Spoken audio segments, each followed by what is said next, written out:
All right, welcome back to the channel. It's your boy Fanon. And in this video, we are going to be once again in the 147-pound division, giving you more input from well-known fighters, trainers, and managers about the Errol Spence Jr. Terence Crawford fight coming up. Caveat, this is not my opinion, this is their opinion. So for all you people in your feelings, relax a little bit. It's just a boxing match. But Gervonta Tank Davis spoke out about what he thinks is going to happen in the fight. Let's talk about that in this video.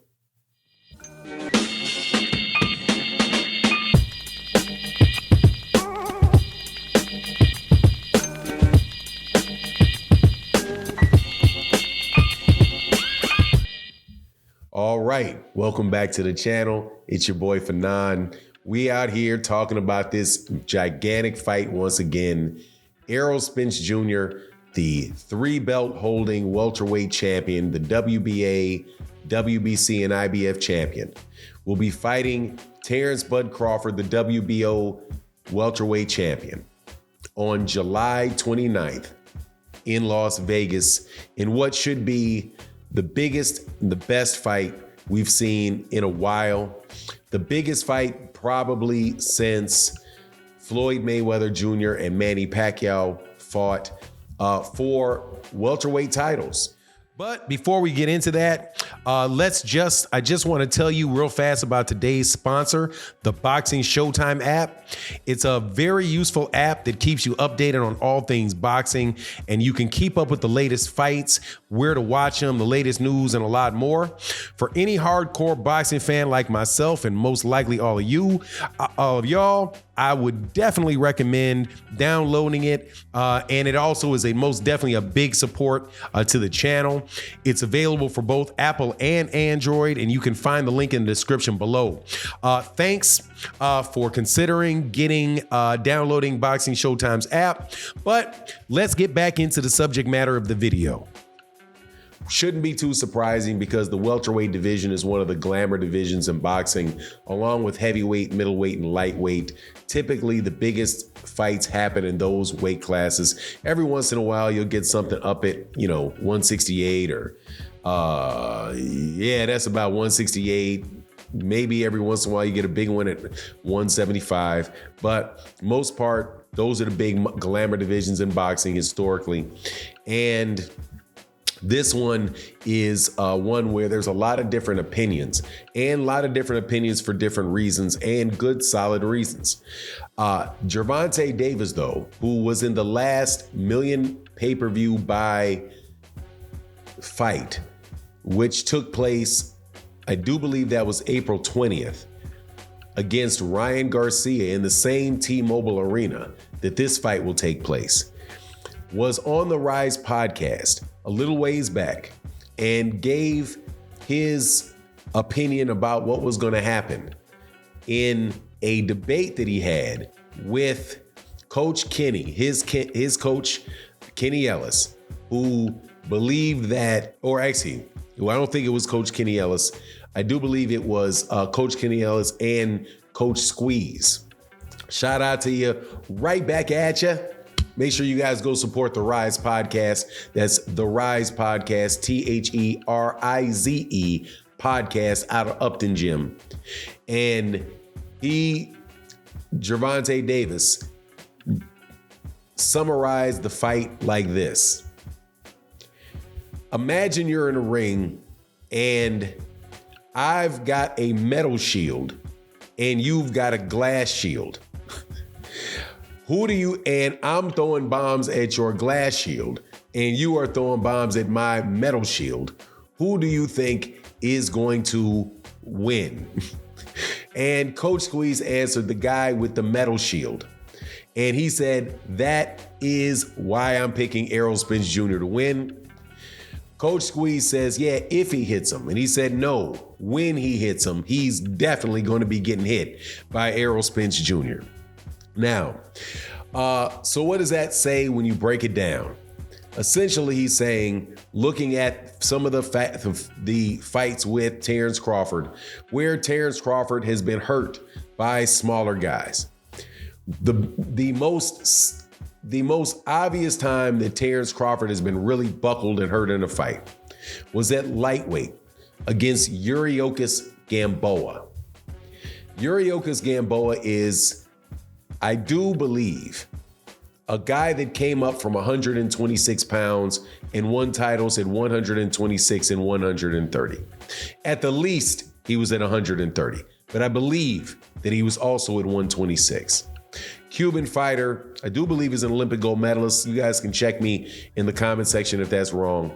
But a guy that, to say the least, is significantly smaller than Terence Crawford is, and not somebody that has the type of pop on his punches as someone like Errol Spence Jr. The next time that we've seen him buckled or dropped, actually, he was dropped. They called it a slip, but consensus opinion is amongst boxing fans that was a legitimate knockdown, was when he fought Egis Kalvanakis, and Egis Kalvanakis caught him with a left hook, and he goes down on his knee in that particular fight. Now, in both scenarios, Terence Crawford got up and went on to beat up the other guy and stop him. Both of those scenarios, he did that. So people could say, well, he came back and he won the fight. That does not eliminate the fact that he did get wobbled and he did get hurt in those fights. So Errol Spence Jr., who is a significantly better fighter than both Egis Kalvanakis and Yuriorkis Gamboa, and also has a significantly higher work rate, and I do believe more power, could very well crack Terence Crawford's glass shield.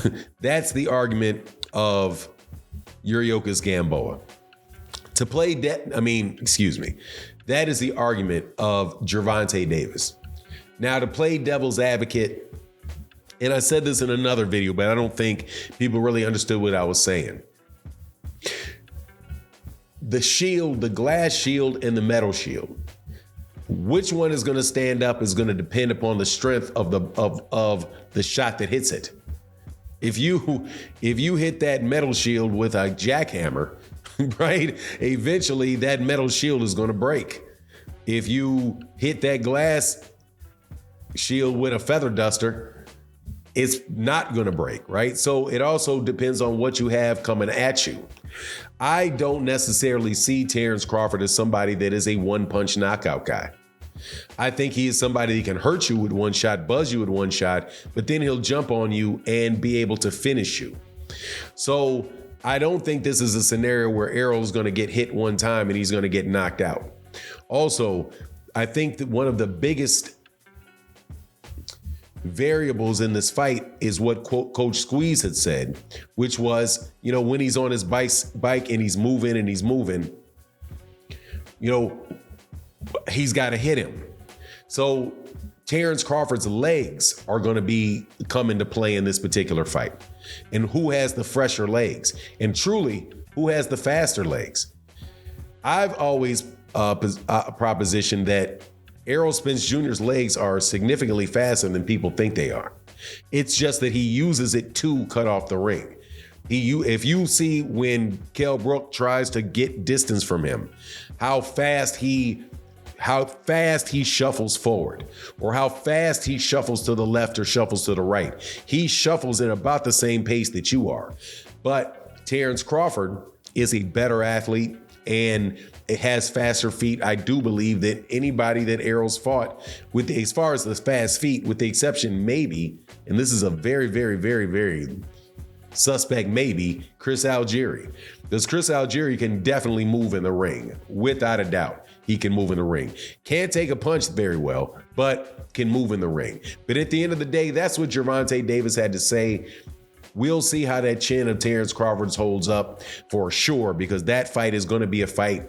At 35 years old, I don't typically see 35-year-old fighters dancing on their toes for 12 rounds. But if he decides to dance on his toes for 12 rounds and try to stay away for 12 rounds, you can just pretty much go ahead and ship that WBO belt over to Errol Spence Jr. because those judges are not going to give him those rounds because Vegas typically is scoring for the aggressor. Anyway, that's my take on the matter. You let me know what you think in the comment section. And with that, I'm out. Peace.